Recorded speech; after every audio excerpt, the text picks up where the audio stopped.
So, this is not a basic makeup tutorial, guys. This is a step-by-step eye makeup tutorial, okay, for the beginners. Hey guys, it's Faith again and welcome back to my channel.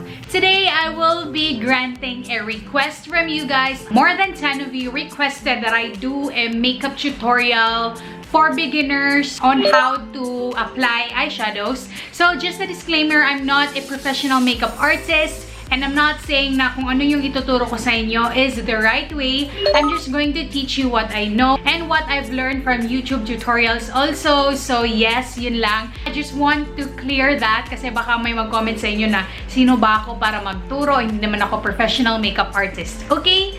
So without further ado, let's go ahead and start with this tutorial. Let's go! Zoom in ko muna kayo.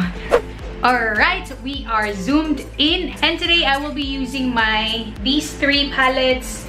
The Beauty Glaze Impressed You palette because it has a lot of colors. And I'm also going to be using the Focallure eyeshadow palette, especially this one, the Huda Beauty dupe kasi mas gusto ko yung mga metallic eyeshadows dito compared to the Beauty Glaze Impressed You palette. Okay guys, if you want your eyeshadows to last, you have to prime your eyes. So you can use an eye primer or a concealer. For me, I don't like using eye primers kasi my concealers work just fine. Every time I put concealer under my eyes, nilalagyan ko na din yung mata ko and then I set it with a powder or a bone or cream eyeshadow like this one. Etong mga ganito. Make sure yung gagamitin mo pang set sa eyeshadow primer mo or your concealer is matte. And then first, I always start with my transition shades. Yung transition shades nyo, dapat matte eyeshadows and dapat yung mga light colors like peachy, light brown.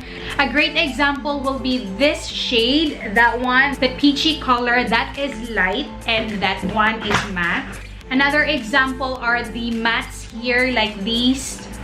Those are matte eyeshadows that can be used as your transition shades. So, ayun lang. Yung transition shades nyo, dapat matte eyeshadow na light. Okay? So, we have to start with light colors. Kasi, di ba, yung transition shade lang, yun lang ba yung transition from your lid colors into the crease? Parang may base transition shade tayo. Parang ganun. Okay. So, today, I will be using this palette.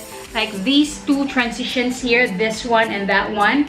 Or you can also use this one, any light colors. You can also use light brown, guys, if you are into more neutral colors. Ako kasi, I'm more into warm colors, kaya I like peachy shades. So, gamitin natin itong peachy shade and ayan lang. Make sure, and nga pala sa brush mo, for your transition shade, use a blending brush na fluffy, okay? This is a simple step, pero importante itong step na ito. So, you don't have to be precise with your transition shades. Just put it dito. Yung may fold dyan sa mata natin, that is where you put your transition shades. So, with the same brush, I will be taking a deeper shade, meaning a more darker shade than our transition shades.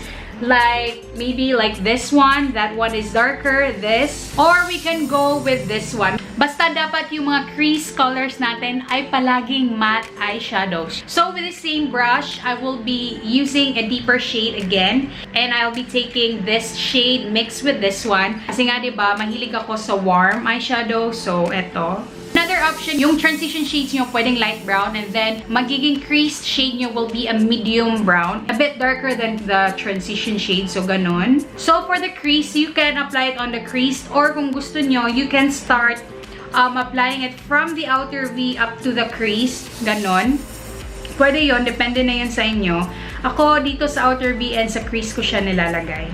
So, I'm grabbing a more precise blending brush. As you can see, mas maliit siya compared kanina. And then, magpapak ako ng colors dito sa outer V. O nga pala guys, basically it's not really a rule, pero for me, this is what I always follow. Dapat yung outer V nyo, mas darker siya compared to the center and the inner lids.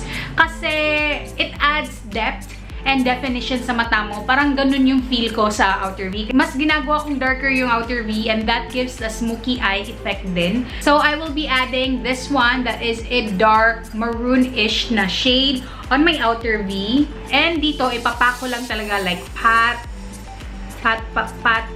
lang, slowly building it up. So, you have to be very light-handed. You have to start with less and slowly build up lang. And then, parang nilalagay ko siya dito, hanggang dito lang sa center crease. Slowly building it up to the crease. Pero hanggang dito lang sa center. So, and also, don't worry kung pangit siya tingnan kasi we can blend that out. Blending is the key, guys, ha? Don't forget. I'm just really packing this muna, tapos mamaya ko na siya i-blend. You can blend the edges na. So, blend lang natin yung edge. Kapag natatakot na talaga kayo, like what I'm feeling now, natatakot na ako. Kaya palagi lang akong nag-blend. Blend and then apply, blend again and then apply. Ganun lang talaga, guys, sa eyeshadows. And it will all come together kapag tapos na tayo. Like, when we put our eyeliners or our mascara, maganda na siya tingnan, guys. O yan, diba? Mas dark na dito sa outer V. Tapos, to add like just a bit smokiness, I rarely use black. So, dito ako sa dark brown. Pero yung dark brown na gagamitin ko, yung bang parang warm na dark brown, like this one, Teddy. It's a bit warm. It has a red tone to it. So, gagamit ako niyan. And then, dito lang talaga sa super outer. Diyan lang. Ipapack natin. There you go. So, blend na naman natin kasi nakakatakot na siya. Sobrang nakakatakot na. Okay, and then we are ready to put our lid color, like yung center of attraction, kung baga. And you can go directly sa lid colors mo. Pero ako, I like putting a base, like a base color para mas maging intense yung color payoff kung anong ilalagay natin. So, ako, I will be carving my lids. I will be carving it out using a concealer. Start from your inner corners up to the center talaga. To the center lids, and dito, dapat magsa-stop siya sa crease natin.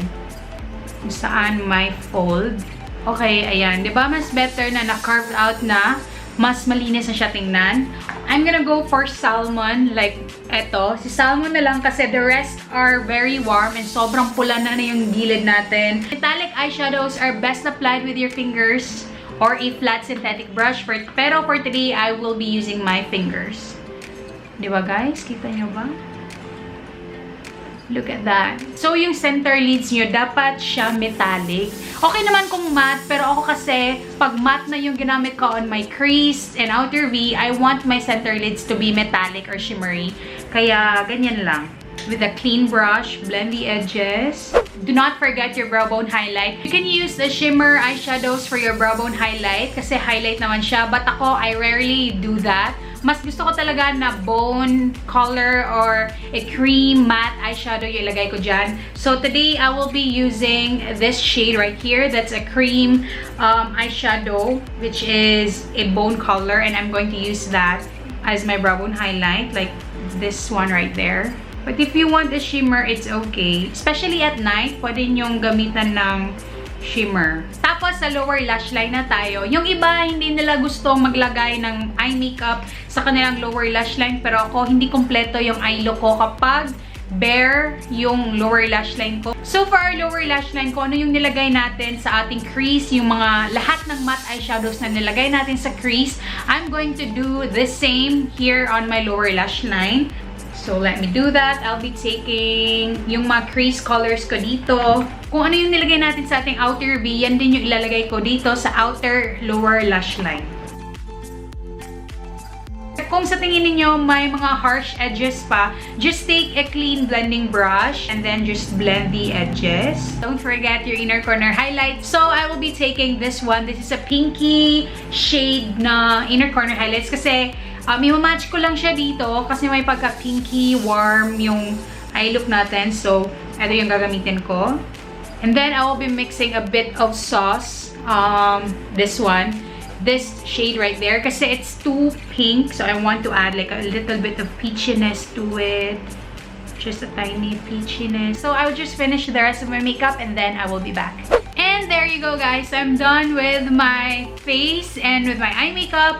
So yeah, that ends my step-by-step eye makeup tutorial for our beginners. Hindi siya yung basic na eye makeup look para naman hindi boring, diba? And mas exciting siya tingnan. So I hope you like it. And if you did, please don't forget to give it a thumbs up. Comment down below if you have any video requests or suggestions.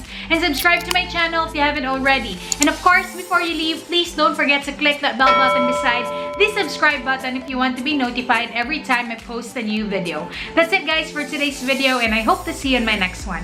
Bye! God bless everyone! Mwah!